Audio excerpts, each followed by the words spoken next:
empezamos. Entonces, bienvenidos a todos. Yo voy a apagar mi cámara un momento. Ya saben que por cuestiones de conectividad y estos días ha fallado un poquito la conectividad en Bogotá. Bueno, y no sé, en algunas partes también de Colombia ha fallado.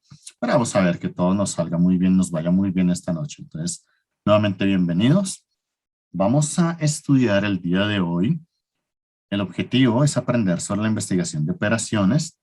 Vamos a revisar algunos antecedentes históricos que son muy importantes. Vamos a empezar con algunos modelos de tipo matemático, bien sencillitos. Vamos a empezar de lo sencillo y vamos a ir complicando las cositas a medida que avancemos en los temas.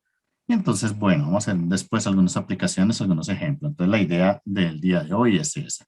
Bueno, y entonces, la investigación de operaciones, también conocida como una teoría de la toma de decisiones. Entonces, fíjense que es muy importante porque en este momento ya estamos empezando a hablar de términos administrativos y operativos. Es una rama de la ingeniería industrial. También tiene relación con la ingeniería en sistemas y la investigación en todas sus ramas.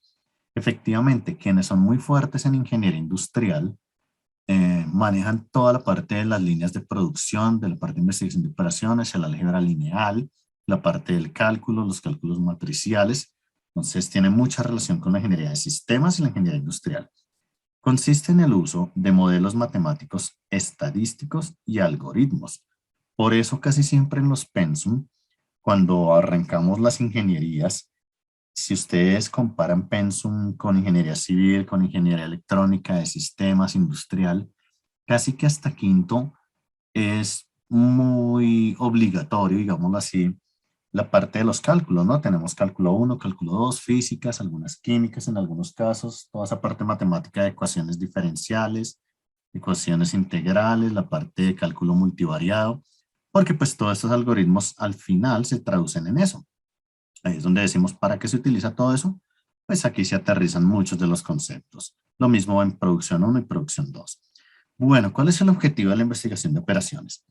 Su objetivo es realizar la toma de decisiones con la finalidad de mejorar y optimizar el funcionamiento de los procesos.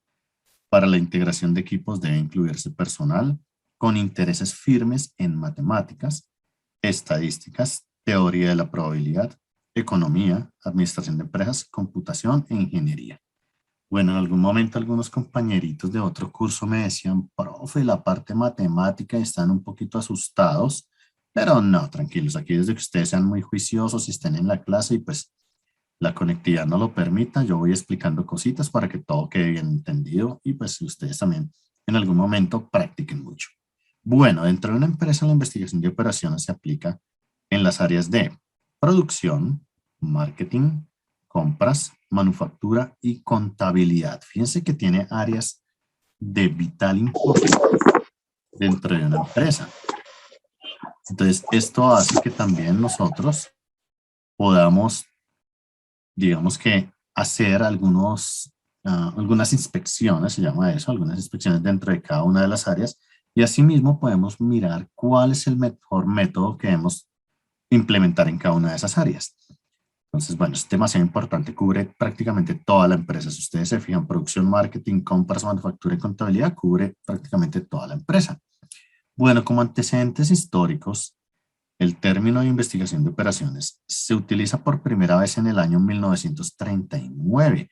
No es tan viejo, pero tampoco es tan actual. 1939 no está muy alejado de nuestra época.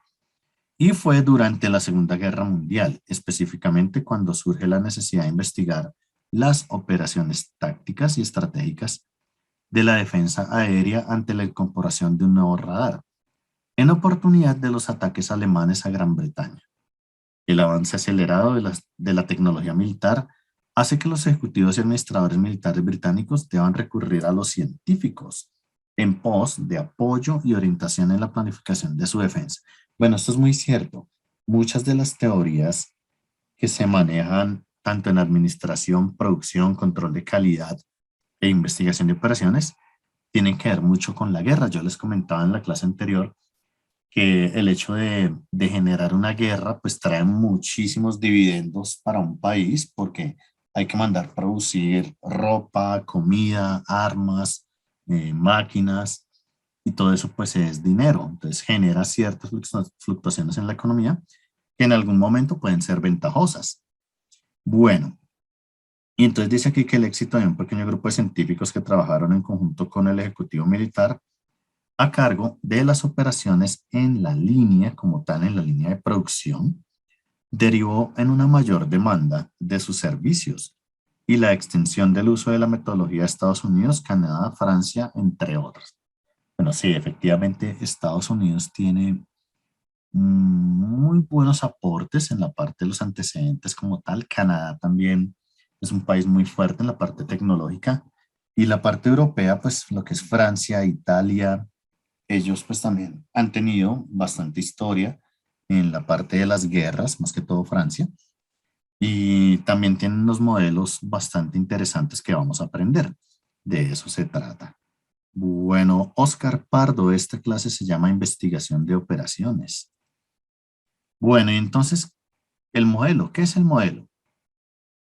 Es una representación o abstracción de una situación u objeto real que muestra las relaciones directas o indirectas y las interrelaciones de la acción y la reacción en términos de causa y efecto. Entonces, cuando nosotros hablamos de investigación de operaciones, partimos de un problema, ¿no? Entonces, normalmente cuando se comienza una empresa, lo primero que pensamos es, ¿será que nuestro producto sí va a impactar en el mercado? ¿Será que la línea de producción que estoy montando sí alcanza a producir las piezas que necesito? ¿Será que la máquina que tengo sí me está generando los estándares de la pieza realmente o tiene algunos imperfectos? Pues todo eso es una causa y efecto.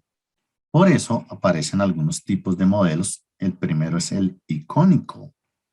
Es una representación física de algunos objetos, ya sea en forma idealizada, bosquejos, o a escala distinta. Bueno, en los modelos icónicos normalmente tenemos como ejemplo los planos y mapas en dos dimensiones, que a la fecha quienes han sido muy buenos adelantando modelos icónicos tradujeron esto junto con los ingenieros de sistemas en lo que conocemos como Uber, Didi, Cabify o Google Maps. Todas estas plataformas como tal que nos dan en tiempo real una ubicación, que realmente en este momento son muy exactas. Es impresionante la exactitud que tiene una aplicación de esas en el mundo, porque uno la puede utilizar en cualquier lugar del mundo y realmente funcionan. O sea, son impresionantes los desarrollos que tiene ahorita, por ejemplo, una empresa como Google en ese tema es genial, es impresionante. Y eso es, digamos que de una manera icónica, es una representación física o idealizada a escala distinta. Claro, ahí manejamos diferentes escalas, ¿no? Para poder vislumbrar qué es lo que estamos haciendo dentro de un mapa. Bueno, analógicos pueden representar situaciones dinámicas o cíclicas. Son más usuales y pueden representar las características y propiedades del acontecimiento que se estudia. Bueno, por ejemplo, las curvas de demanda, curvas de distribución de frecuencia de las estadísticas y diagramas de flujo.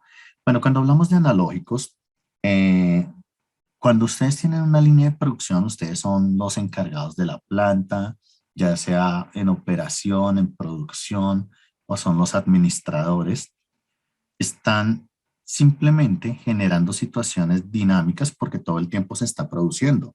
Si por alguna razón la empresa se vuelve estática, apague y vámonos. Algo pasó. Y de alguna manera también es cíclica. Entonces ustedes hacen revisiones diarias, hacen revisiones semanales, mensuales, bimensuales, trimestrales, semestrales.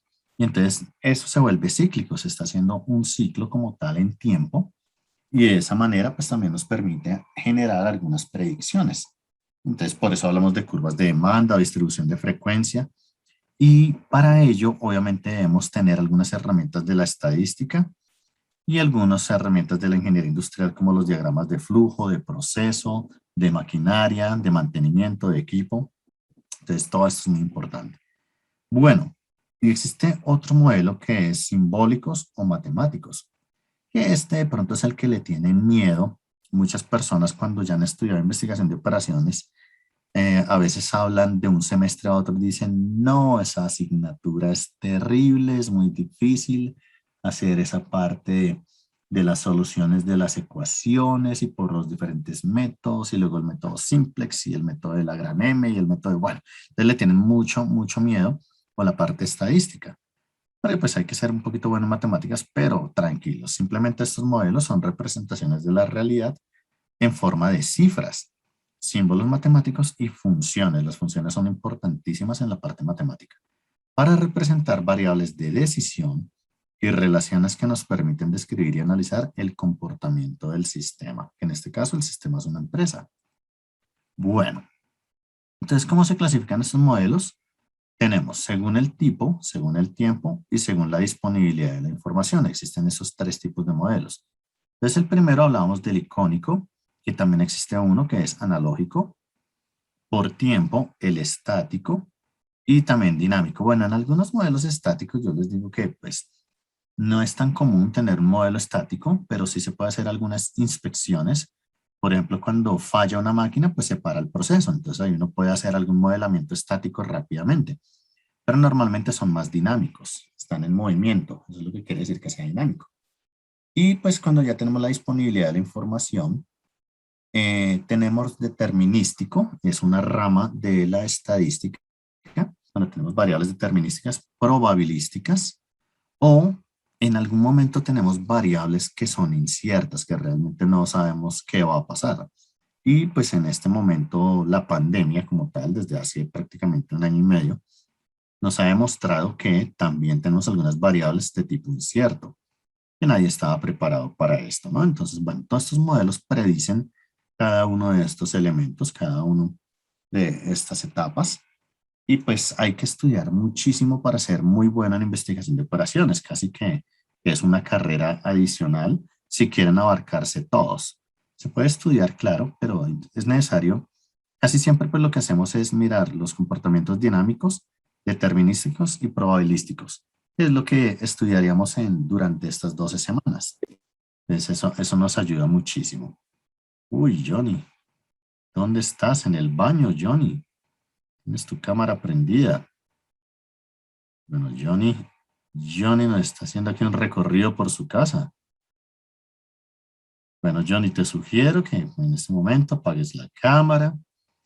Bueno, eso pasa, ¿no? A veces cuando estamos en clase vemos cosas que queda uno como, ok. Bueno, les sugiero pues tengan mucho cuidado, estamos en clase, ustedes están preparándose para ser ingenieros, entonces pues ese tipo de cosas no son bien vistas, ¿no? Entonces hay que tener mucho cuidado. Bueno, objetivos del modelo. El objetivo de un modelo es analizar el comportamiento del sistema o bien predecir su comportamiento futuro. Obviamente, los modelos no son tan complejos como el sistema mismo, de tal manera que se hacen las suposiciones y restricciones necesarias para representar las porciones más relevantes. Bueno, efectivamente, eso es lo que queremos hacer, llegar a hacer algunas predicciones, porque pues, el ciclo de vida también en proceso en algún momento nos puede estar yendo muy bien, pero va a pasar que se estanca. En algún momento se va a estancar. Entonces, bueno, un modelo de decisión debe considerarse como un vehículo para resumir un problema de decisión como tal, en forma que haga posible la identificación y evaluación sistemática de todas las alternativas de decisión del problema. Después se llega a una decisión seleccionando la alternativa óptima, que será la mejor entre todas las opciones o soluciones disponibles. Bueno, ya hablamos de modelos de optimización que más adelante vamos a aprender. Entonces, bueno, aquí va a hacer o va a recalcar que entre los modelos matemáticos se obtiene la solución óptima a un problema. Pueden haber, digamos que yo puedo tener un problema y yo puedo resolver ese problema por diferentes tipos o modelos matemáticos. Y la cuestión es al final analizar las soluciones y cuando yo tenga las soluciones puedo decir, ah, bueno, me sirvió más irme por este modelo que por este otro. Porque cuando hablamos de soluciones óptimas, puede ser que cuando yo realice mi modelamiento, ambas soluciones sean óptimas, pero al final pues yo voy a mirar o voy a hacer una comparación con los costos. De eso se trata. Puede ser que los algoritmos ambos sean óptimos, pero tengo que decidir por cuál me voy. Entonces, Bueno, eso es lo que uno diría, por ejemplo, si yo tengo que tomar una ruta y digo, me sale más fácil irme en un taxi o irme en una bicicleta, pero aquí me sale más caro, en la otra llego más rápido, hago una relación de tiempo frente a costos, y así mismo pasan las empresas, ¿no? Entonces mando un camión y lo mando por alguna ruta, o mando dos camiones, o mando tres chiquitos, o bueno, ahí entonces empezamos a hacer varias eh, análisis para que luego lleguemos a alguna decisión. Entonces de ahí se desprenden los modelos determinísticos, que es cuando se conocen los datos de manera completa y la forma del resultado. Entonces en los modelos determinísticos podemos hacer sencillamente un análisis de, por ejemplo, si yo les pregunto la edad como tal son datos que conocemos. Si les pregunto su estatura, es un dato conocido. Y cuando hablamos de probabilístico o estocástico, estos dos argumentos son muy importantes dentro de la matemática. Cuando no se conoce el resultado esperado, sino su probabilidad, y esta es menor al 100%, pero hay que tener cuidado. Yo les diría que cuando nosotros estamos haciendo un modelamiento estocástico o probabilístico, entonces probabilístico o estocástico, en este tipo de modelamientos queremos un porcentaje esperado, pero hay que tener como mucho cuidado. ¿Por qué? Por ejemplo, yo puedo decir en este momento que quiero que una persona cualquiera, tengo una persona por acá, y esta personita entonces la voy a ascender, le voy a pagar más dinero. Pero a esta persona, de esta persona depende que ascienda, y voy a preguntarle a dos personas más. Le voy a preguntar aquí a una mujer y le voy a preguntar por aquí a un hombre. Entonces tengo mujer versus hombre. Pero ¿qué pasa? Si en este momento yo hiciera el análisis y le pregunto, bueno, ¿usted votaría porque esta persona ascienda, gane más dinero, le puedo pagar más dinero? Puede ser que esta persona me diga sí, puede ser que esta persona me diga no. Por lo tanto, en la probabilidad, tengo una probabilidad de 1 contra 2 para el sí, y tengo una probabilidad de 1 contra 2 para el no. ¿Qué quiere decir? Que en términos porcentuales, esto quiere decir que equivale al 0,5. En términos porcentuales, esto equivale al 50%. Y entonces aquí también puedo decir que esto equivale a 0,5, y que en términos porcentuales también esto equivale al 50%. Pero entonces, ¿qué pasa? Que en este momento yo no puedo tomar una decisión, porque en este momento, ambos resultados son iguales. Simplemente tengo que poner eso en una balanza y decir, bueno, me inclino por la mujer o me inclino por el hombre, pero tengo que determinar qué hacer con este personaje. Y si ustedes se fijan en este momento, por ejemplo, a todos nos hablan del virus, de la pandemia, y que las UCI están en un 80% y que subieron a un 90% y que casi llegan a un 100%. Entonces uno dice, uy, bueno, comparemos este 50% contra un 90%. Y uno diría, bueno, claro, aquí hay un 40% de diferencia, pero puede ser que esté hablando de una sola persona, y una sola persona me puede representar este 90%. Entonces uno diría, oiga, ¿cómo así? Entonces a veces generamos mucho pánico y muchas cosas de lo que pasan en las noticias, y de pronto como nos muestran las cifras, eso se llama un sesgo, porque están jugando con las cifras, pero no nos están diciendo de alguna manera la verdad. Entonces, si uno habla de que en Colombia tenemos 44 millones de habitantes, y uno dice, pues claro, las UCI están al 90%. ¿Por qué? Porque, por ejemplo, en Bogotá solo habían 2.000. 2.000 para, bueno, en Bogotá estamos alrededor de 8 millones. Eso uno dice, ¿cuál es la relación? Claro, por eso estamos al 90, porque no hay capacidad. Entonces, ese tipo de cosas hacen que en la estadística uno tenga este tipo de modelos estocásticos o probabilísticos. Y a veces, pues claro, el que no entiende de pronto la estadística se va a alarmar, uy, no, ¿cómo así? 90%, estamos, mejor dicho, estamos en la peor pandemia del mundo.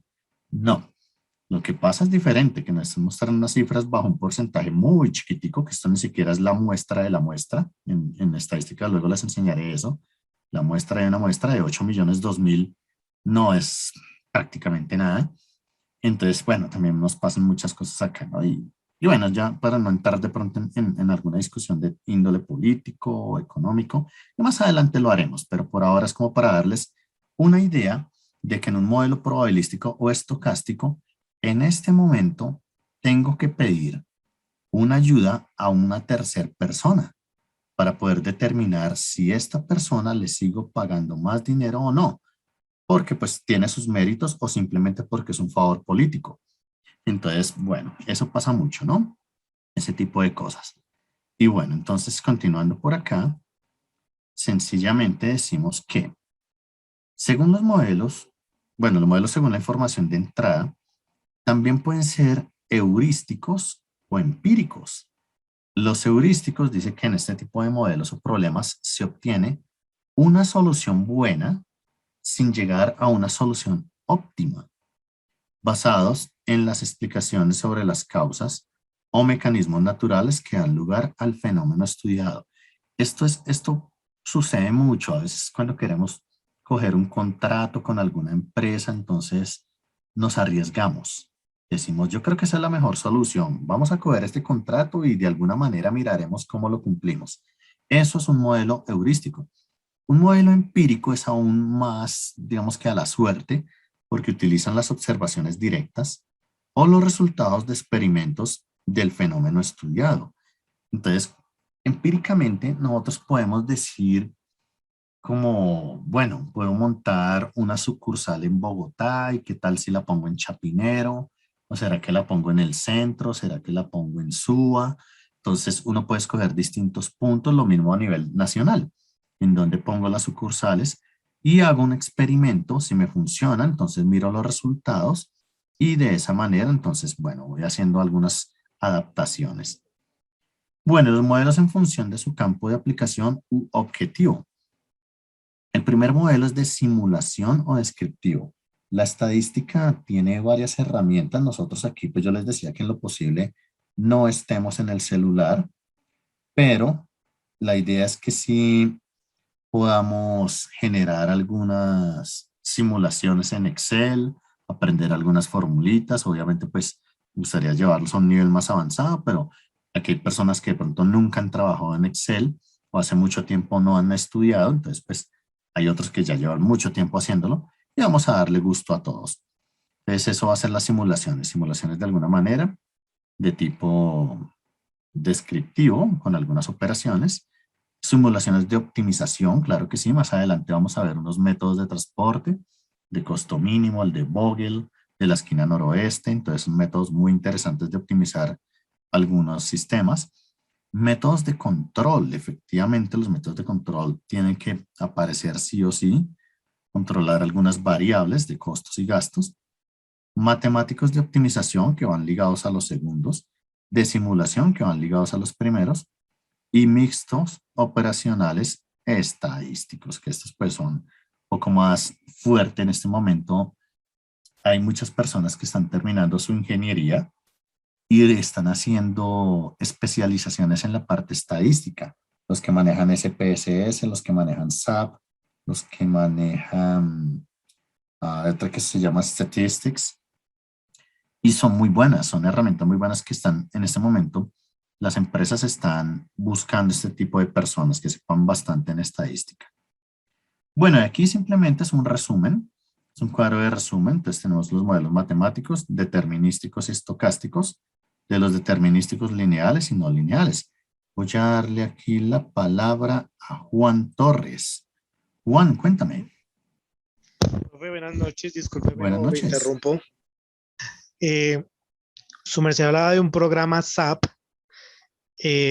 Yo en el trabajo manejo algo de SAP.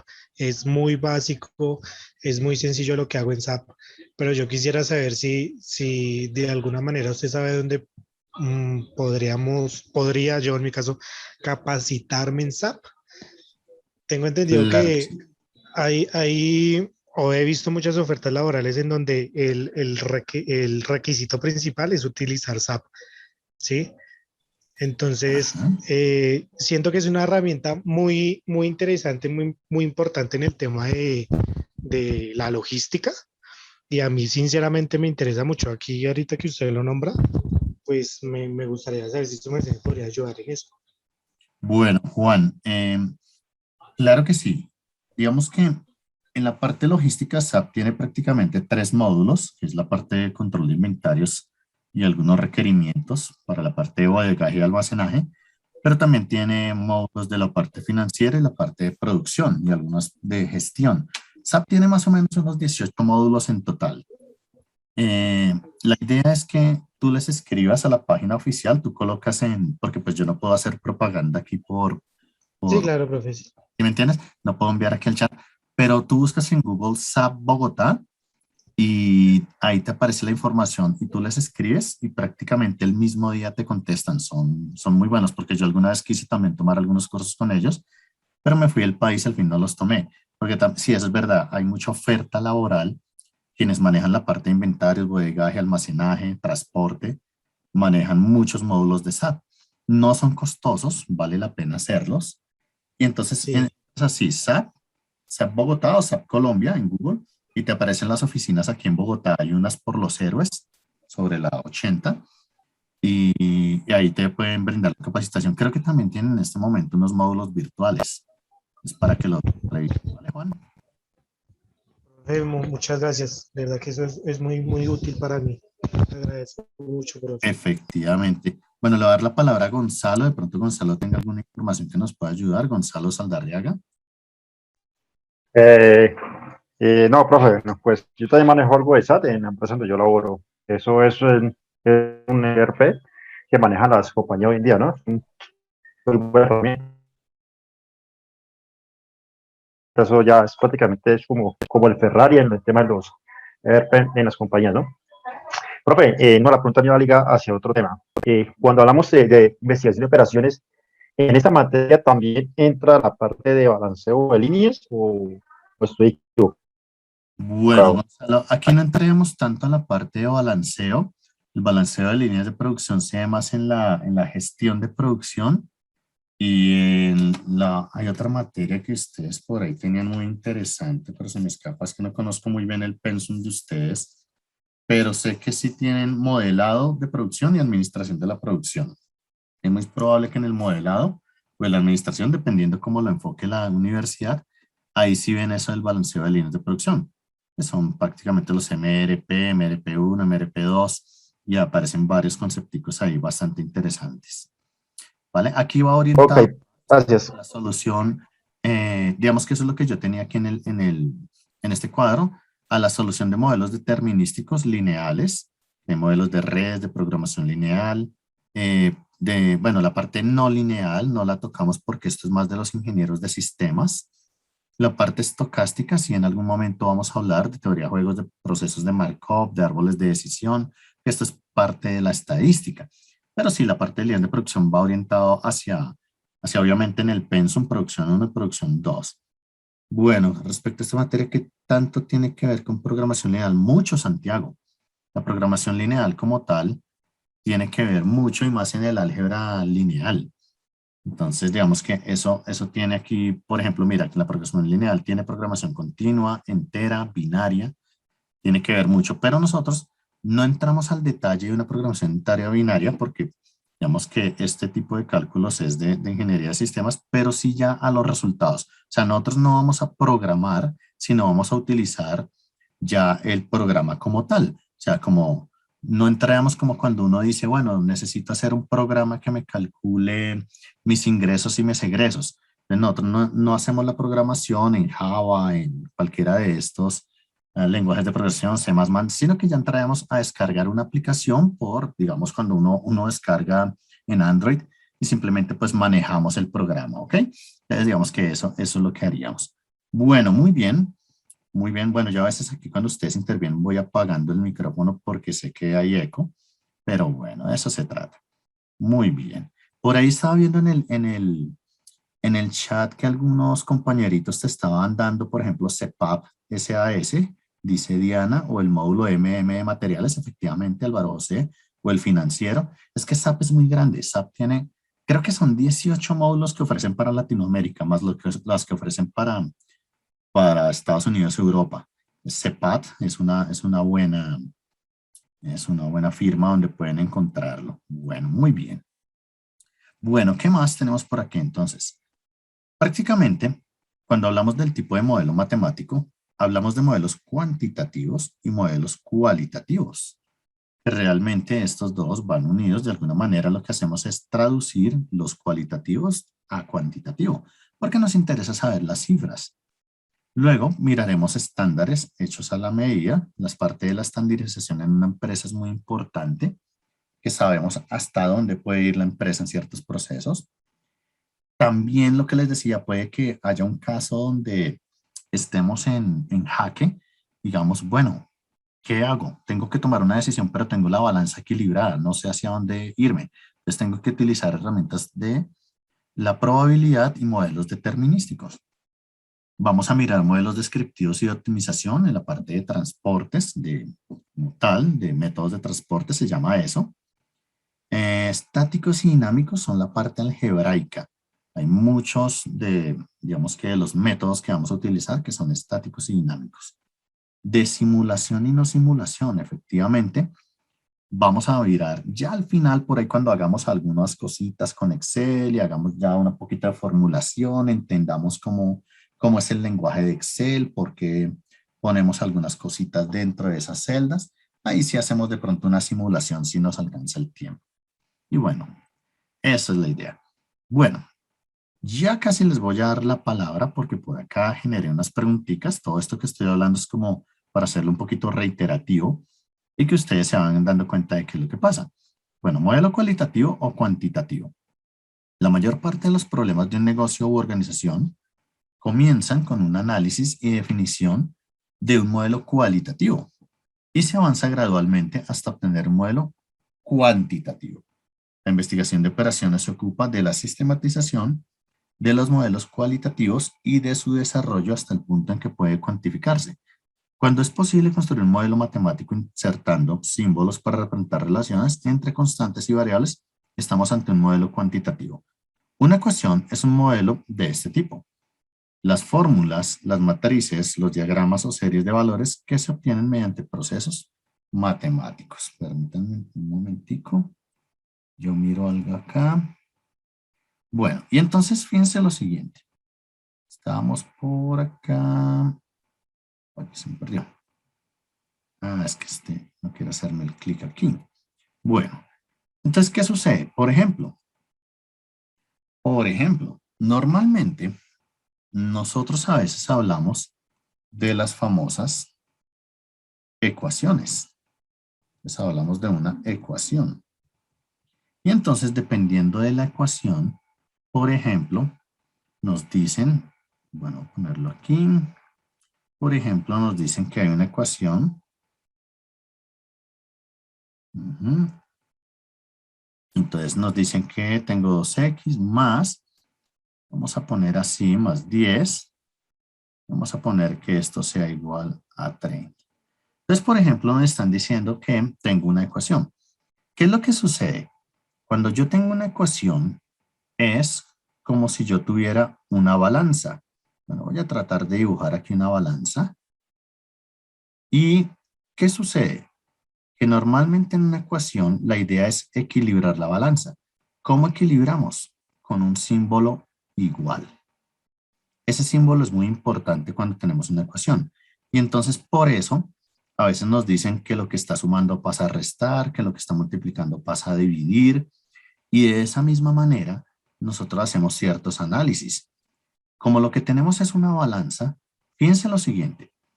Para poder balancear cualquier ecuación, si nosotros lo que queremos es balancear una ecuación, aquí me está diciendo que, en otras palabras, ¿qué es esto?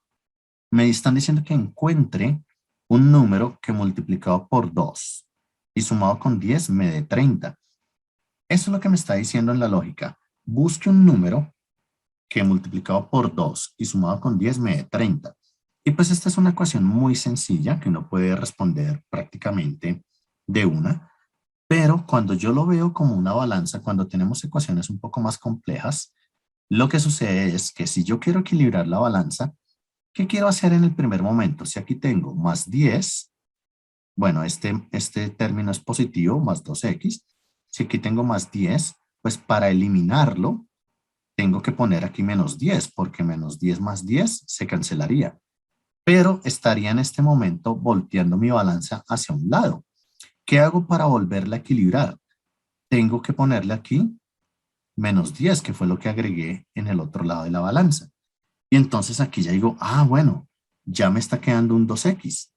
Pero esta x debe quedar sola. Entonces, este numerito está multiplicando a la x. ¿Qué tengo que hacer para que se me convierta en un 1? Pues dividirlo entre 2, porque 2 dividido entre 2 me da 1. Pero, como aquí estoy dividiendo entre 2, otra vez estoy agregándole peso a este lado de la balanza, tengo que equilibrarla nuevamente. Entonces, ¿qué debo hacer? Debo acá simplemente equilibrar y dividir entre 2. Entonces, ¿qué me queda? Simplemente me queda que tengo una x que es igual a 30 menos 10, que sería 20, dividido entre 2. Entonces, de aquí podemos decir que x es igual a 10. Que en otras palabras, yo diría 2 por x, pero x vale 10, más 10, entonces 2 por 10 me da 20, más 10, efectivamente todo esto me da igual al 30 que teníamos inicialmente. Eso es una ecuación en esencia. De eso se trata una ecuación, de balancear a un lado o al otro la variable que nos estén entregando. Y aquí era simplemente, encuentre un número que multiplicado por 2 más 10 me da 30, pues ese número se llama 10. Sencillamente eso es lo que quiere decir. Entonces, hay muchos modelos que parten de preguntas muy sencillas y esto puede ser simplemente una función de costos o puede ser una función de producción. ¿Cuántas piezas debo producir que multiplicado en 2 horas más 10 que puedo hacer en otra hora me den 30? Entonces uno dice, puedo hacer 10 o puedo de esa manera generar algunas ecuaciones. Ya en el lado de producción, pues uno hace esto en la vida real de alguna manera más sencilla y algunos programas ya resuelven esto. Algunos programas ya me resuelven la ecuación, pero en esencia una ecuación es esto, simplemente una balanza como tal. Y bueno, y ya esto es aritmética, es sumar, es restar, es dividir. Entonces no tiene, digamos, como así un inconveniente así fuerte o algo así. Bueno, quería mostrarles esa parte para entender un poquito lo del modelo cualitativo, cuantitativo, el matemático. Perdónenme que yo por aquí me fui. Estábamos mirando este, ¿no? Y luego pasamos aquí. Y luego pasamos al estándar. Bueno, estamos en el estándar. Bueno, entonces el estándar, a los que solo hay que insertar o sustituir diferentes valores con el fin de obtener un valor a una respuesta en sistema y son aplicables al mismo tipo de problema en negocios afines. El cálculo de los costos o de los gastos o el cálculo de las ganancias.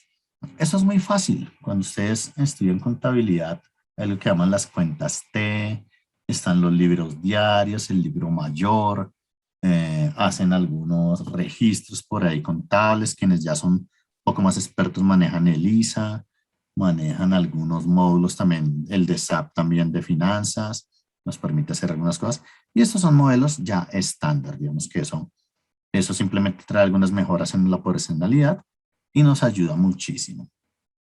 Bueno, y modelos hechos a la medida de necesidad. Se llaman modelos hechos a la medida cuando se crean modelos para resolver un caso de problema en específico que se ajusta únicamente a este problema. Hace referencia a casos especiales y a solicitudes del interesado, según necesidades específicas a problemas particulares o soluciones a un tema en particular.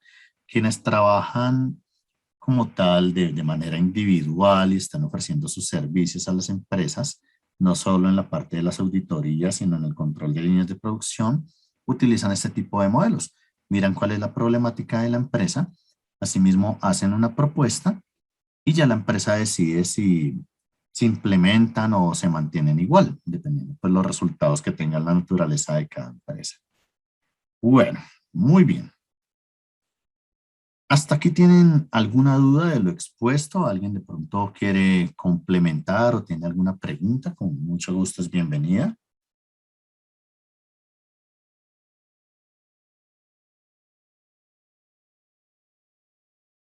¿No hay dudas? ¿Todo claro? ¿Todo ok? ¿Sencillo? ¿Fácil? Claro como el agua del río Bogotá. Eso, esa agua es más clara que... Bueno, muy claro, muy bien. Bueno, esa era la intención. En esta clase mi intención, la verdad, es hacer esto un poquito más sencillo. Sé que más adelante se va a complicar un poquito, porque pues a mí me gusta hacer la parte teórica, aunque también la universidad me solicita que haga una parte teórica y otra parte matemática. Y más en la primera hora de clases, un poquito más como magistral, digámoslo así. Pero eso se trata de, digamos que los conceptos queden claros. Bueno, aquí yo simplemente estaba redondeando con problemas probabilísticos, determinísticos, ya hemos hablado un poquito de esto, modelos descriptivos y de optimización. Bueno, esto es sencillo, esto ustedes ya lo conocen prácticamente y es lo que yo venía ahorita describiéndoles. Entonces simplemente aquí lo plasmé para que cuando ustedes vuelvan a tomar la presentación, eh, simplemente lo lean y ya como que, listo, el profe estaba hablando de eso. Bueno, y aquí entonces les voy a plantear un receso. Voy a darles hasta las 7:05. Voy a poner aquí hasta las 7:05 para ir a tomar un cafecito, agüita. Oye, esto no quiere escribir, este chat está colapsado. Ahora sí. Entonces, para ir a tomar alguito y ya regresamos. Bueno, 7:05, nos vemos nuevamente. Listo, profesor, muchas gracias. Vale, con gusto.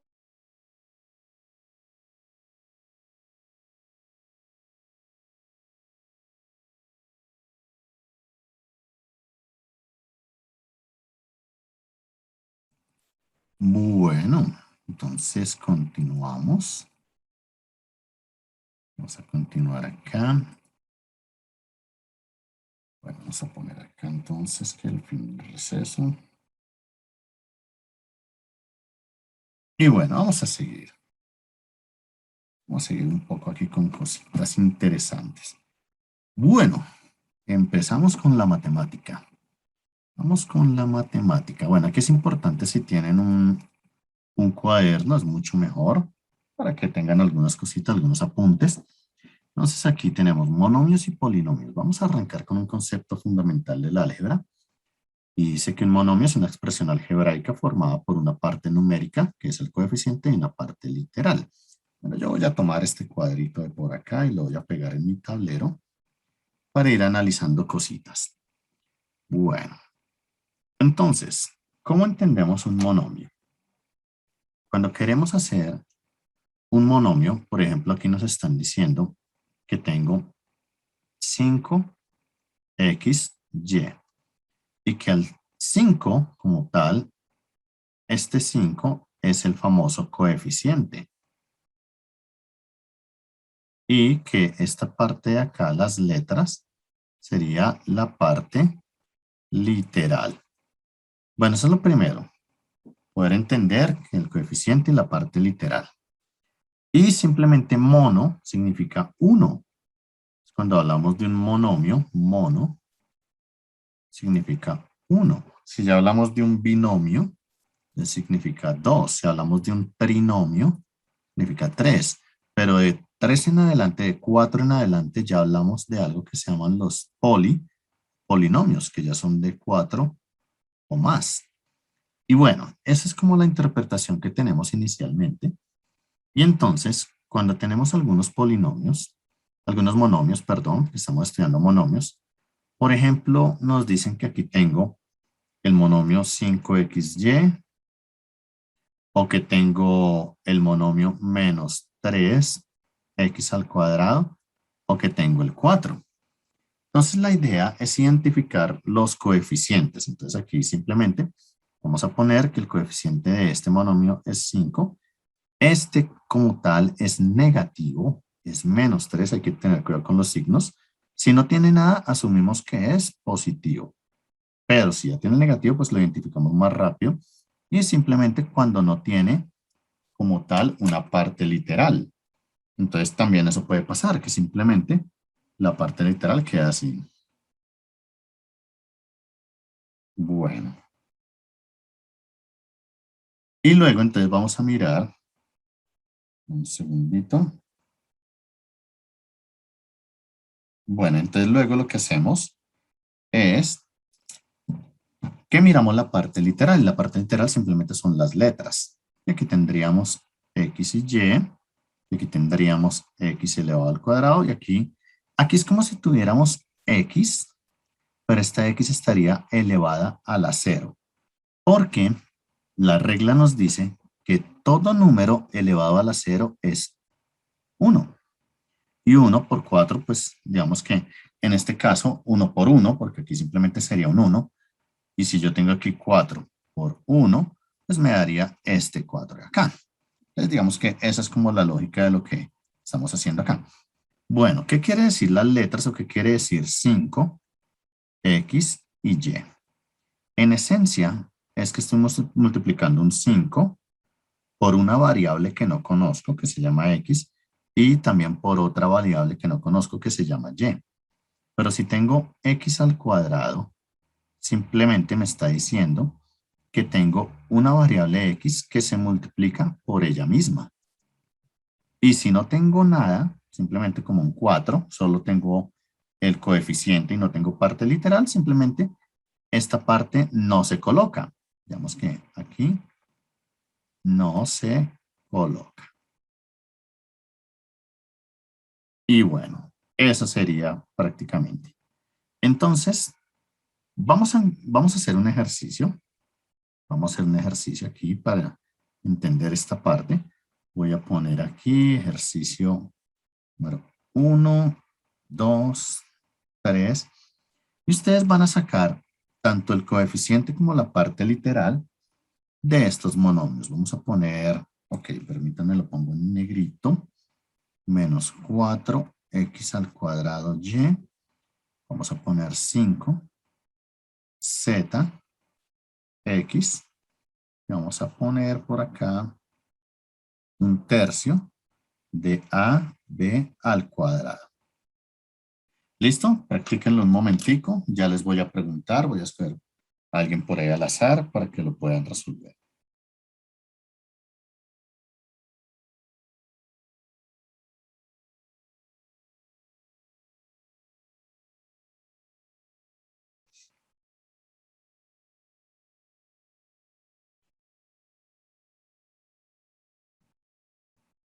Bueno, por aquí algo me dicen en el chat. Listo, ¿lo repetimos? Listo, Jorge, vamos a repetirlo. Bueno, aquí la idea es practicarlo. Entonces, en este caso, decimos que vamos a hablar aquí del coeficiente. Bueno, quería ponerlo aquí en otro color. Ahora sí. Vamos a hablar del coeficiente. Y vamos a poner aquí la parte literal. Bueno, el coeficiente del primero, les vamos a preguntar por acá. Vamos a ver quién me ayuda. Vamos a hablar con Adriana Valdeón. Hola Adriana, buenas noches.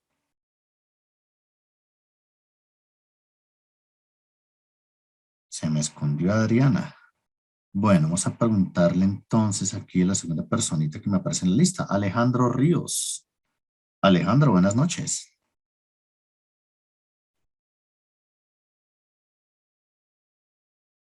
Uy, carambas. Entonces, alguien que por favor me levante la mano y tenga micrófono. Wilson, listo, Wilson, ayúdame. En el Listo, primer... profe. El coeficiente es menos 4 Muy bien. y la parte literal es x2, Ajá. y. 2 por Y. Listo, muy bien. Ujú. Bueno, muy bien, muy bien. Estamos bien. A ver, vamos a dar la oportunidad a alguien más por acá. Vamos a decirle a Rosa Elena. Rosa Elena, en el segundo, ¿cuál sería el coeficiente y la parte literal? Buenas noches, estoy desde el ordenador de mi esposa. Ok. Víctor, 5 sería la parte del coeficiente, ZX sería la parte literal, Z por X. Z por X. Listo, muy bien. Muy bien, ahí estamos, perfecto. Vamos a mirar entonces, le vamos a dar la oportunidad que me dicen por aquí en el chat de dónde salió. ¿De dónde salió? Esto solo se está desintegrando el monomio. Efectivamente, Estos ejercicios son monomios que yo puse aleatoriamente. Yo los creé aleatoriamente para que podamos reconocer que es un monomio. En este momento, Jorge. Ah, bueno, Jorge no tiene aquí el apellido, entonces tengo varios Jorges, no sé. Bueno, y efectivamente yo puse estos ejercicios. Estos los coloqué al azar. Bueno, bueno, yo estaba mirando por aquí que alguien más me va a ayudar. Milton Rojas.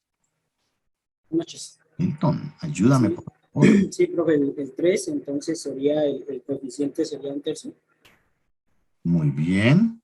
y la parte literal sería AB elevado al cuadrado.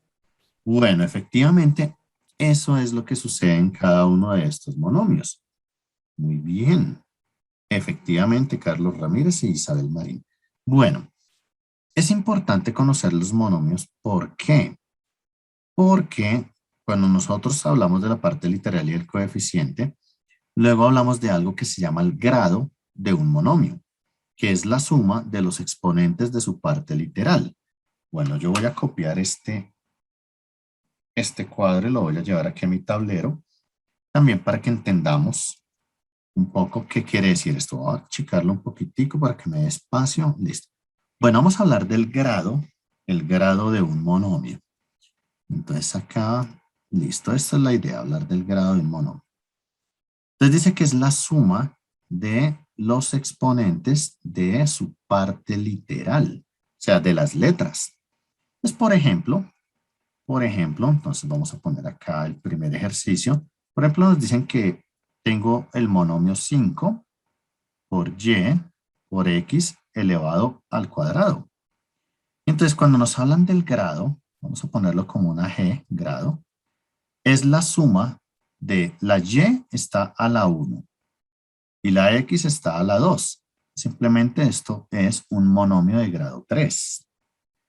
Pero, bueno, vamos a aclarar más cositas. Entonces, por ejemplo, dice el segundo, nos colocan un monomio que se llama menos 2x. Entonces, el grado de este monomio prácticamente es la x está elevado a la 1, no hay más letras, pues es un monomio de grado 1. Por ejemplo, nos dicen acá que tenemos 2y cuadrado x cuadrado. Entonces, 2y elevado al cuadrado, x elevado al cuadrado. Entonces, el grado de ese monomio sería 2 de la y más 2 de la x. Entonces, sería un monomio de grado 4. Y bueno, aquí hay es un caso especial, ¿no? Decíamos que este monomio se llama 3. El grado de ese monomio, recuerden que es como si yo tuviera esto multiplicado por una x elevada a la 0, porque x elevado a la 0 me da 1. Entonces simplemente el grado de ese monomio es 0. ¿Dudas hasta ahí? ¿Todo ok? Profe, en el número 4. Señor, en el número 4. En el número 4, la elevación es 0 sería un grado 1, porque al igual tiene un 1. El que le suman los 4 es porque suman los dos exponentes de la y y la x. La parte literal. Exacto, fíjense que aquí los exponentes de su parte literal, aunque x a la 0 es 1, estás mirando es el exponente de acá. ¿Ves? Okay. Es el exponente como tal lo que estás mirando. Entonces no podría ser. Señor. Profe, qué pena una consulta. ¿Y cuando el exponente es negativo? Ah, bueno, ¿qué pasaría con un exponente negativo? Ya les voy a explicar qué pasa en ese caso. Bueno, fíjate que cuando yo tengo un exponente negativo, bueno, aquí lo voy a colocar porque es una pregunta interesante. Es una pregunta interesante. ¿Qué sucede con un exponente negativo? Esta pregunta es interesante, por eso la pongo aparte y yo sé que ustedes están tomando nota. Entonces, vamos a ver qué sucede con un exponente negativo. Bueno, voy a crear acá, por ejemplo, vamos a poner acá, permítanme, busco el lápiz, voy a poner y voy a poner 2. Fíjense lo que va a pasar. Voy a poner, por ejemplo, 2 de x a la menos 2.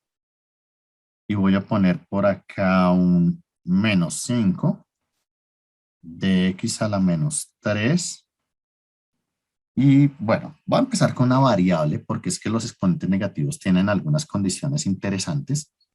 Y es que cuando yo tengo un exponente negativo, esto quiere decir que el coeficiente se mantiene, que sería 2, pero el exponente como tal negativo se convierte en una fracción. Y la regla me dice que debo colocar un 1 sobre la variable, pero ahora con exponente positivo. Entonces, ¿esto en qué quedaría? Quedaría exactamente 2 sobre x elevado al cuadrado. Entonces, ¿cuál sería el grado de este monomio? Sería grado 2. ¿Ves? Aunque el exponente es negativo, sigue siendo de segundo grado. Si yo tomo este, entonces, el coeficiente es menos 5, pero la regla me dice que esto lo multiplico por 1 sobre x elevado al cubo. En esencia, esto sería menos, la fracción se vuelve totalmente negativa, 5 sobre x elevado al cubo. Y entonces aquí el grado como tal de este monomio sería 3. ¿Vale? ¿Un poquito más claro? Profesor, los grados... Uy, perdón que hagan varios micrófonos activos y no te alcancé a escuchar. Me decías que los grados... Que los grados siempre van a ser los exponentes, ¿no, profe? Bueno, pilas, los grados, estamos analizándolo desde acá. Los grados son la sumatoria de los exponentes, de su parte literal. ¿Ok? Esa es la definición, la sumatoria de los exponentes de su parte literal. Porque puedo tener, por ejemplo, puedo hacer algo aquí diferente. Fíjense este ejercicio que voy a colocar. Puedo decir que tengo un 5 por a la menos 3, b a la menos 3. En este caso tengo 5 por 1 sobre a la 3 por 1 sobre b a la 3. Entonces, en este momento, esto queda como un 5 sobre a la 3, b a la 3. Entonces, ¿qué sucede en este caso? Que si yo quiero hacer el grado, aquí tengo 3 por un lado y 3 por el otro, esto sería un grado 6, porque es la suma de los exponentes. ¿Viste? Perfecto, profesor. Muchas gracias. Muy bien. Profe, disculpe, ¿y por qué este ejercicio no le dio 6 a la 3? Uy, discúlpame, ¿me podrías repetir porque te escuché muy entrecortado? Me decías que en el último ejercicio. Profe, yo tengo una pregunta. Vale, a ti te escucho un poco mejor, cuéntame. Profe, digamos, listo, ahí es cuando el exponente como tal es un número normal, pero digamos que el exponente sea un fraccionario y sea negativo. Uy, ¿quién me está hablando en este momento? Permíteme, yo reconozco esa voz porque, bueno, aquí me estoy aprendiendo algunos nombres, algunas voces. Bueno, cuando me preguntas con exponentes radicales negativos, yo les diría que los estoy llevando de lo más sencillo a lo más difícil. Yo puedo responder eso ya, pero creería yo que los empiezo a enredar. Les sugeriría, mira, por aquí, por ejemplo, José me dice qué pasa si un exponente positivo y el otro negativo. Lo mismo, no pasaría nada. ¿Qué pasaría con uno positivo y con uno negativo? Bueno, ustedes están entrando en un terreno interesante. ¿Qué pasaría si yo tengo un 7 a la menos 3, b a la 3. Bueno, entonces tengo por aquí el coeficiente por 1 sobre a la 3 por b a la 3. Que esto en esencia sería 7 por 1, 7, b a la 3, a la 3. ¿Cuál sería el grado?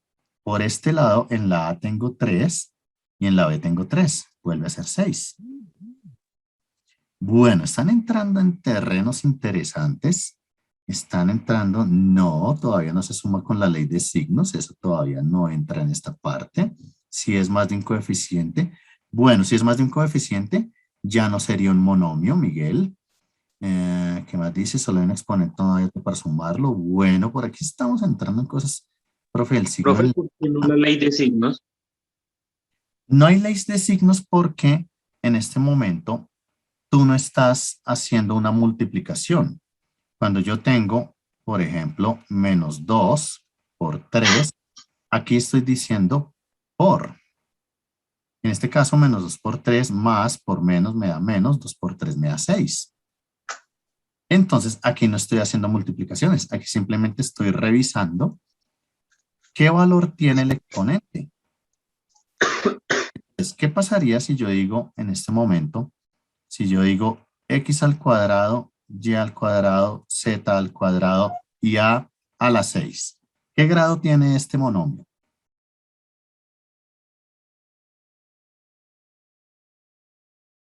A ver, ¿qué me dicen? 12, profe. 12. 12. Es de grado 12. Es la suma de los exponenciales, 12. Exactamente. Es la suma de los exponentes. Perdón, o sea que en teoría todos los exponentes deberían quedarse en positivo. Exactamente. Exactamente. Los exponentes se convierten en positivos, así sean negativos. Hacemos la regla de la potenciación y simplemente se vuelven positivos. Muy bien. Muy bien. Ya tenemos una conclusión bastante interesante. Yo les voy a dejar estos ejercicios acá porque yo sé que ustedes están copiando por ahí muy juiciosos. Vamos a ver qué más me dice. Los exponentes son positivos, efectivamente. Estamos llegando a algo. Bueno, por aquí alguien también me está entrando en un terreno muy interesante, Rosa Elena. Está diciendo valores absolutos. Bueno, hay que tener cuidado con la definición de valor absoluto, ¿no? La definición de valor absoluto simplemente es que yo puedo tener aquí una recta en 0. Yo puedo irme por aquí 1, 2, 3. Bueno, gracias, los micrófonos. Ojalá que no ollas. Están acabando con las ollas. Bueno, estamos con mucho cuidado los micrófonos. Bueno, fíjense que yo cuando yo participo, yo apago mi micrófono para que no se escuche el eco. Pero hay que tener mucho cuidado, ¿no? Y bueno, les decía que por aquí estamos entrando en un terreno de los valores absolutos. ¿Y qué es lo que pasa? Que yo puedo decir que aquí estoy yendo un espacio, 2 espacios, 3 espacios, y puedo decir que esto es el valor absoluto de 3, entonces conté 3 espacios. Pero también puedo hacer lo siguiente, me puedo ir a menos 1, menos 2, menos 3, y también puedo estar aquí contando 1, 2 y 3 espacios. Entonces el valor absoluto de menos 3 también es 3. Entonces aquí uno dice como, ¿y ahí qué pasa? Entonces ese es el concepto de valor absoluto. Bueno, no vamos a llegar todavía a valor absoluto. Están un poco inquietos con el tema, eso me gusta porque eventualmente vamos a tener muchas dudas. Se desglosa y se identifica el grado del monomio. Efectivamente, Jorge. Entonces, bueno, por ahora entendamos que los monomios se pueden identificar de esta manera y bueno, no sé, permítanme un segundo, yo voy a hacer algo acá. Porque quiero que estos ejemplos queden dentro de la presentación. Voy a copiar esta diapositiva y quiero que estos ejemplos queden aquí en la presentación para que ustedes me digan simplemente luego. Vamos a quitar aquí algunas cositas para que ustedes se acuerden qué estábamos haciendo. Entonces, permítanme, yo vuelvo acá. Voy a hacer un zoom out Y voy a poner, esta pregunta me pareció pertinente. Bueno, todas las preguntas que ustedes hacen me gustan. Todo, bienvenidas las preguntas. Y más en este espacio donde podemos interactuar un poco más. Vemos que eso es importante. Entonces voy a poner acá esto en la presentación, cosa que cuando ustedes vayan a estudiar, a repasar, muy juiciosos, tengan esta información y se acuerden qué fue lo que hicimos. Listo, aquí lo voy a guardar, que no se nos pierda. Bueno, y entonces, aquí nos decía que el grado de un monomio, listo, ya sabemos cómo es el grado de un monomio. La parte numérica del monomio se denomina coeficiente y es positivo, negativo o neutro. Bueno, si el monomio es cero. Realmente un monomio de cero en algunos casos va a aparecer, pero muy pocas veces. Entonces ya sabemos que si dice menos 2 y una letra es negativo. Pero si no tiene un menos, pues asumimos que es positivo. Entonces, bueno, esa parte sí es muy sencilla. Sería bueno todo. ¿Cómo sería bueno todo? Catherine, tienes micrófono y me explicas esa parte, me perdí. Me perdí con los ejemplos. Ah, ¿qué quieres que pongan? Que ponga todo lo del tablero. ¿Quieres que ponga todo esto? Esta parte, todo esto de acá. Bueno, realmente esta parte ya está en las diapositivas. Esta parte de acá, permíteme, yo hago el zoom. Esta parte de acá ya está en las diapositivas. Estos ejercicios que yo les coloqué, bueno, esto es muy sencillo. Me interesaba que colocaran esta porque, esta parte sí no la coloqué. Bueno, sí tienes razón. Hay una parte que no coloqué. Vamos a hacer lo siguiente. Voy a poner esta partecita que está acá. Permítanme, voy a mi tablero porque esta parte no la coloqué. Que tal vez sí era como cuando es un grado 0. Para que nos recordemos también rápidamente cómo se hace. Bueno, y con esto también repasamos algunos conceptos. Entonces ya quedó esto. Déjame ver qué más hay por aquí. Bueno, lo de valor absoluto no es necesario todavía para que no nos enredemos con eso. Bueno, a ver qué más me dice. Listo. Muy bien, Catherine, gracias. Uy, carambas, la voz se empieza a ir un poco. Bueno, y entonces tenemos algo aquí que se llaman los monomios semejantes. Tienen la misma parte literal, mismas letras y mismos exponentes. Uy, esto es chévere. Esto es chévere y esto genera mucha confusión algunas veces cuando estábamos en el cole o en los cursos de cálculo. Se tenía algunas confusiones porque pues debemos mirar la parte literal. Entonces fíjense lo que pasa en este caso. ¿Por qué llamamos a esto monomios semejantes? Tienen la misma parte literal. Bueno, en esencia, mismas letras, mismos exponentes. Entonces fíjense que, por ejemplo, vamos a poner acá un ejemplo. 1, 2, y aquí hay 3. Bueno, vamos a empezar con este. Dice que tengo 2x, y elevado al cuadrado, punto y coma, porque pues está ahí, que está acá, significa punto y coma, 3x, y al cuadrado. Entonces, en este momento no importa el número, puede ser un 2, puede ser un 3, pero esta parte de acá tiene que ser igual a esta. O sea, la x está elevado a la 1, la x está elevado a la 1. La y está elevado a la 2, la y está elevado a la 2. Entonces, eso es lo importante en este caso. Por lo tanto, entonces aquí sí puedo decir que son semejantes. Entonces aquí digo son semejantes. Bueno, ¿qué pasaría en el siguiente ejemplo? Ahora nos dicen 3x, y al cuadrado, punto y coma, 5, y cuadrado x.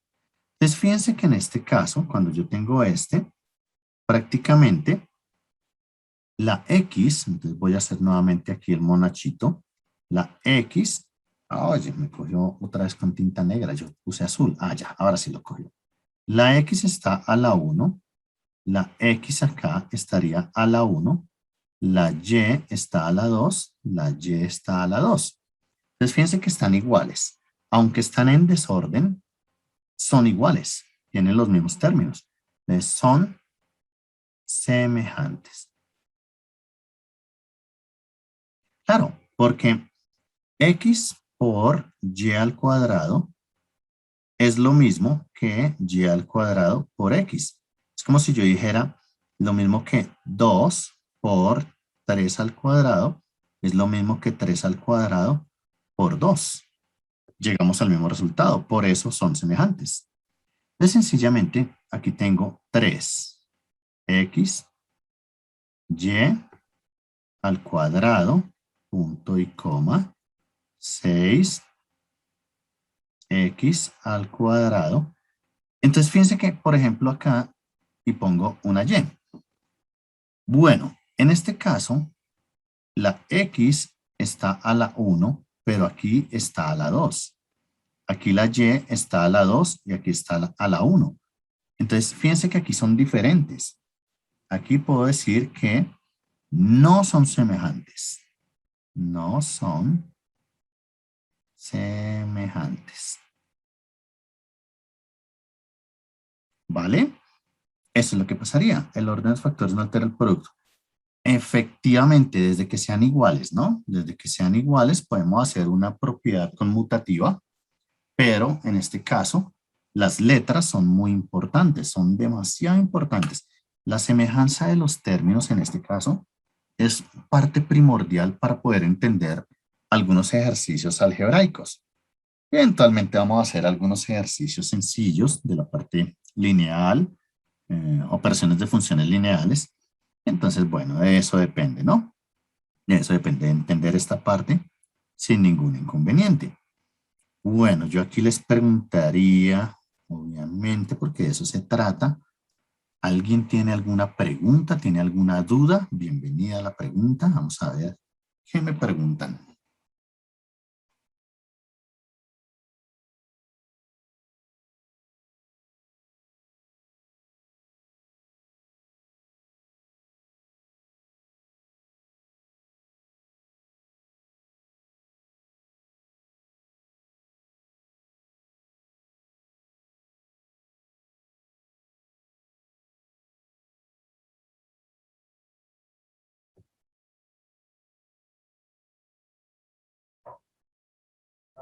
Ok. Como hablamos de Bogotá, profe, digamos. Ok, muy bien. Entonces, bueno, ahí vamos súper. Estamos súper en esta parte. Bueno, permítame, yo miro aquí el chat, todo claro, muchas gracias. Bueno, para mí es importante que tengo 90 personas. Me gusta que ustedes me retroalimenten si vamos bien, qué preguntas tienen. Bueno, entonces, yo sí voy a hacer preguntas, pero lo voy a hacer de manera participativa. Va a ser un poquito más participativo. Entonces, la pregunta en este momento es,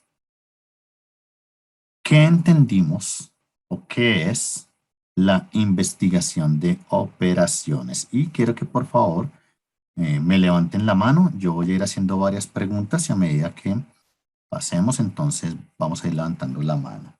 Bueno, Diana, con gusto. Muy bien. ¿Qué es la investigación de operaciones? Vamos a ponerlo por acá para que ustedes me vayan levantando la mano. Quiero que me contesten eso, de todo lo que escuchamos y de todo lo que escuchamos el día de hoy. Entonces, ¿qué es la investigación? Es la investigación de operaciones. Vamos a hacer un breve resumen de lo que aprendimos hoy. Bueno, ¿quién me levanta la mano? ¿Quién por aquí se atreve? Yo sé que sí, ustedes son unos duros. Profe, yo no puedo levantar la mano, pero puedo hablar. Listo, Alfonso, dale. Entonces dice, pues es una disciplina que se ocupa de la aplicación de métodos analíticos avanzados para ayudar a tomar mejores decisiones. Bueno, Alfonso, bien, bien, bien por esa participación, muy bien. Efectivamente, métodos analíticos avanzados para la toma de decisiones, me gusta. Bueno, ¿alguien más quiere participar?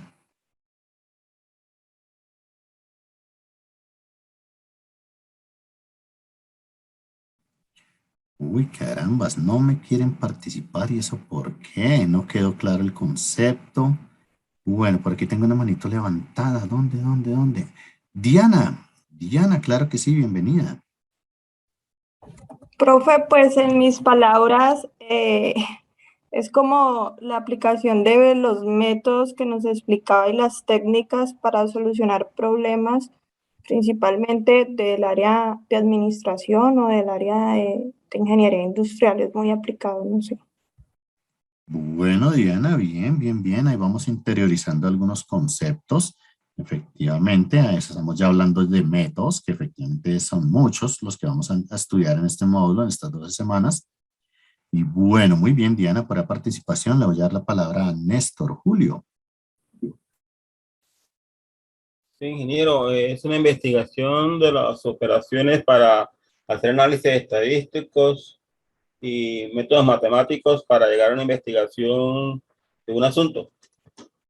Bueno, muy bien. Efectivamente, lo que estamos haciendo es un modelamiento partiendo de la estadística y algunos modelamientos matemáticos para resolución de problemas. Bueno, Alfonso me dice mejorar y optimizar funcionamiento de los procesos. Sí, muy bien. Milena, te doy la palabra, Milena. Ingeniero, buenas noches. Buenas noches. Ingeniero, pues en mis palabras, como usted lo explicaba, es algo que se desglosa o se deriva de la rama de la ingeniería, donde uno de los objetivos principales, según lo que le entendí, es realizar la toma de decisiones. ¿Con qué finalidad? Con la finalidad de mejorar y optimizar cualquier funcionamiento dentro de los procesos.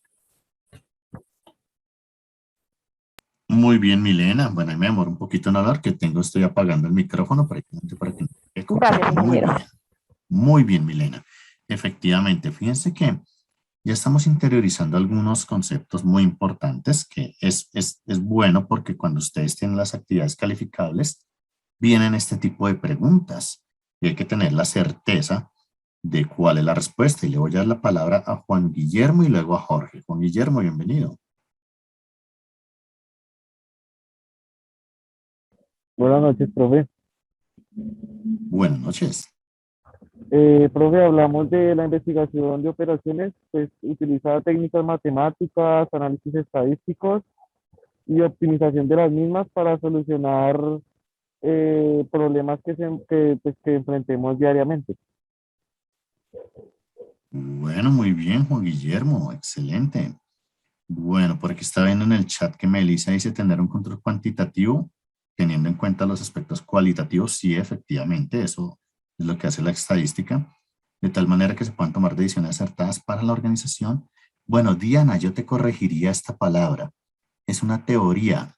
No es tanto una teoría, es más una ciencia, porque abarca muchas cosas. Recuerden que cuando decíamos la aplicación, está en la parte del marketing, está en la parte final, parte de control de calidad, de producción.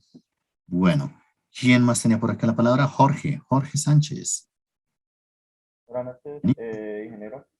Bueno, la investigación de operaciones más que una rama, un área, es una ciencia aplicada, porque en ella lo que hacemos es cuantificar matemáticamente cualquier solución a los problemas cotidianos, industriales que se pueden presentar, ¿sí? Utilizando diferentes teorías para la toma de decisiones, llevando a cabo análisis cuantitativos para llevar el control de procesos, ¿sí? La investigación de operaciones viene siendo como la evolución de lo que se llamaba operaciones unitarias o procesos unitarios en la ingeniería industrial. Bueno, va un poco más allá de los procesos unitarios. Los procesos unitarios tienen una parte, obviamente, de los modelados de producción y de los controles de inventario, inicialmente, de ahí parte, pero es un poco más grande que eso. Digamos que la investigación de operaciones tiene más alcance todavía. David, métodos técnicos de análisis para tomar decisiones. Bueno, bien. La idea es que cuando nosotros, aplicación de métodos y modelos analíticos, bueno, cuando nosotros, creo yo, háganme un favor, en su aula, ¿cómo les aparece esta materia? ¿Aparece como investigación de operaciones, tal cual? ¿Cómo se llama en el aula esta asignatura? Ah, listo.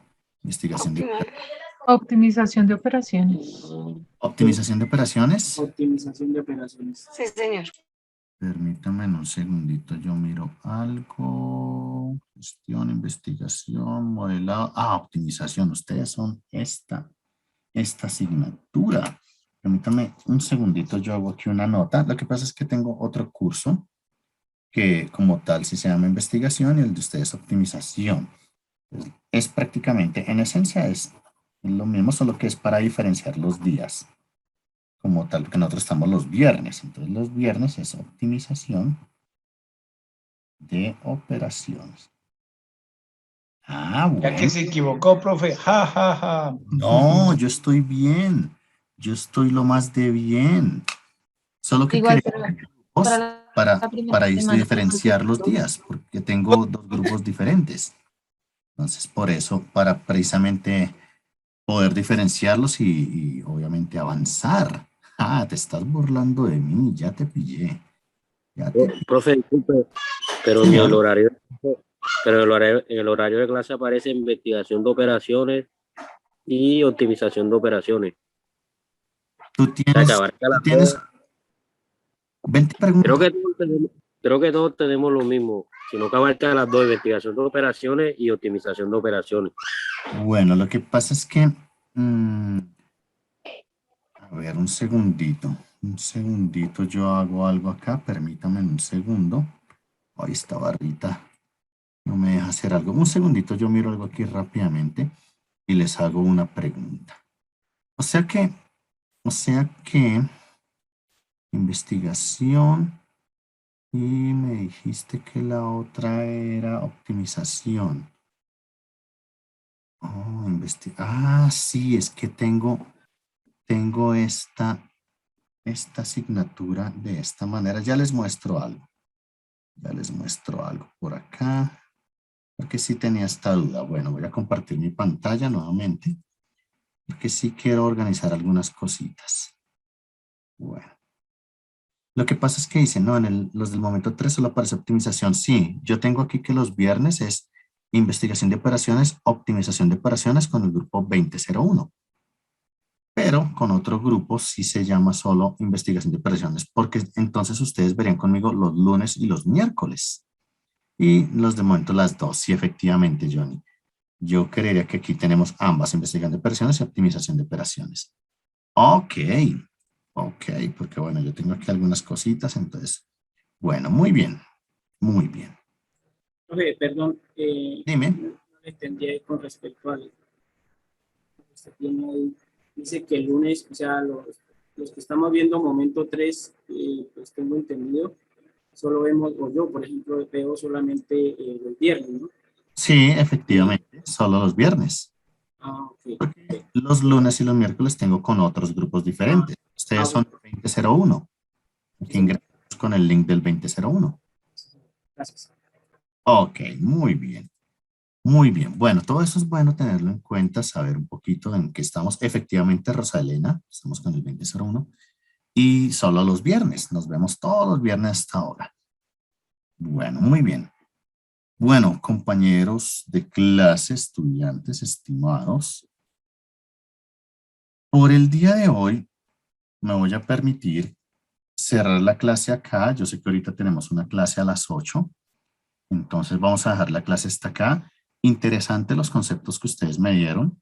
Vamos a practicar un poco más la parte del álgebra. Yo normalmente estoy tratando de alimentar las aulas una semana más. Digamos que si estamos en la semana 1, que se vea la 1 y se vea la 2. Si estamos en la 2, que ya se vea la 3. Y eso lo hago los fines de semana en algún momento, entre la 1 y las 6 de la mañana, cuando me tengo un tiempito. Pero bueno, estas diapositivas ya mismo las voy a subir, David. Ya mismo voy a subir estas diapositivas en un momentico precisamente para que ustedes puedan repasar esto. Bueno, esa es la idea, de eso se trata. Bueno, y sencillamente entonces vamos a dar por terminada la clase hasta acá para poder hacer algunas cositas y llegar puntuales a la otra clase. Bueno, me encanta saludarlos. Vamos a practicar. Muchas gracias, profe. A ustedes, muchísimas gracias. Gracias. Gracias, Sergio. profe. Muchas gracias. No, Profe, muchas Buenas gracias. noches. Gracias, profe, muy amable, buenas noches. Gracias, profe. Buenas buena noches. noche para todos. Que me les vaya. Usted es muy amable, gracias. Bueno, muchas Gracias, gracias. profe. Hasta Feliz pronto. noche. Feliz noche. No se Gracias. olvide el cuy, profe. Listo, Alfonso, en algún momento cojo ese avión y me voy para allá. Gracias. Vale, buena semana, profe. Chao. Bueno, Malcolm, buena noche.